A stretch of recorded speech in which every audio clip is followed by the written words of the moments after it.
Hey everyone, Jatt here.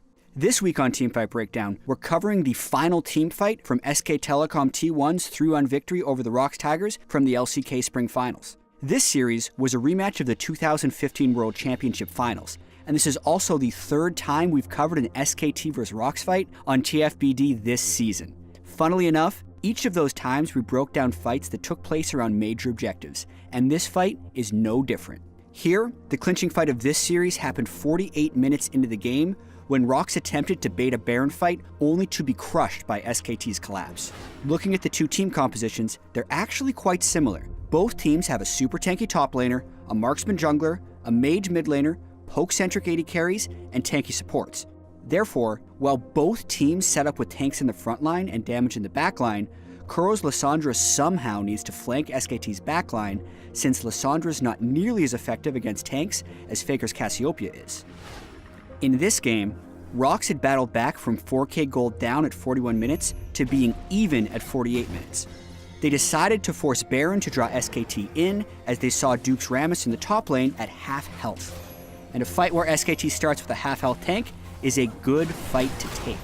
Due to the tankiness of Smeb's Poppy and the lifesteal of both of ROX's marksmen, Baron doesn't even scratch them, negating the usual disadvantage you would expect from a team trying Baron. The hope for ROX is that SKT funnel in poorly while trying to stop or steal Baron, allowing ROX to catch a game-winning fight. Let's get into it. When ROX realize how quickly they're killing Baron, Smeb's Poppy begins charging his ultimate, looking to knock Blank's Kindred away to eliminate the chance at a steal.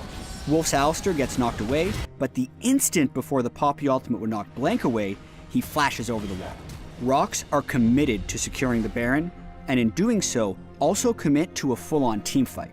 Smeb's Poppy heroic charges Blank's Kindred against the wall, then Kuro's Lissandra joins the fray by taking his glacial path forward. Notice that for the start of this fight, both of ROX's marksmen, Praise Corki and Peanuts Graves, are still finishing off Baron, costing ROX valuable time and damage in the teamfight where they would have had a one-man advantage thanks to the Poppy ultimate. But instead, ROX begins the fight 3 vs 4. Smeb's Poppy stun onto Blank's Kindred is chained with a Lissandra ultimate from Kuro, and Blank drops dangerously low.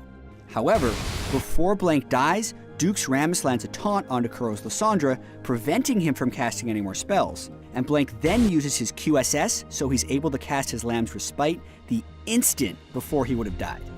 This is also when Baron dies, and Praise Corki and Peanuts Graves are able to join the fight. Right now, the game is at its breaking point. Both of ROX's marksmen dash forward to make up for lost time, while their tanks Smeb's Poppy and Gorilla's Trundle do their best to block for the damage dealers. Unfortunately for ROX, with Kuro's Lissandra still taunted and unable to turn away, everything lines up beautifully for Faker's Cassiopeia. Taking full advantage of the grouped up opponents, Faker's Cassiopeia lands a perfect 4-man petrifying gaze, stunning everyone on ROX except for Praise Corki for 2 seconds. Not only does this give Blank's Kindred and Dukes Rammus time to escape, but it also gives time for Bang's Ezreal to shift forward and deal damage on a Peanuts Graves. Wolf's Alistair, who finally makes it back from Poppy's Keeper's Verdict, takes revenge by pulverizing Smeb's Poppy and Gorilla's Trundle, then exhausting the only non-stunned member of ROX, Praise Corki. As Lamb's Respite expires, ROX lose Gorilla's Trundle, and their plan to bait with Baron falls apart. They need to scatter, but SKT won't let them.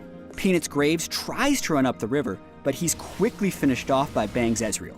Smeb's Poppy and Praise Corki are also both retreating through the jungle, but are flashed after by Bang's Ezreal and Faker's Cassiopeia, who pick up the final 2 kills of the fight for SKT.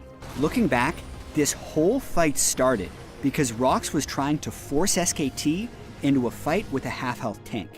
It also displayed the danger of forcing Baron this late into the game. ROX managed to secure the Baron, but it put them in a position where they were late to the teamfight. There also isn't that much space in either the Baron pit nor the river, so teams are prone to grouping up, leading to some massive AoE combo opportunities. The clinching moments in this fight for SKT were when Blank's Kindred managed to QSS at the last possible moment to cast his Lamb's Respite and stay alive, while also absorbing crucial cooldowns from ROX. This allowed Faker's Cassiopeia to take advantage of ROX's positioning and land a 4-man ultimate. All told, Faker used his 1081 AP Cassiopeia to deal 7008 damage to ROX during the fight and pick up the triple kill. With the teamfight win, SK Telecom went on to win the game and the series.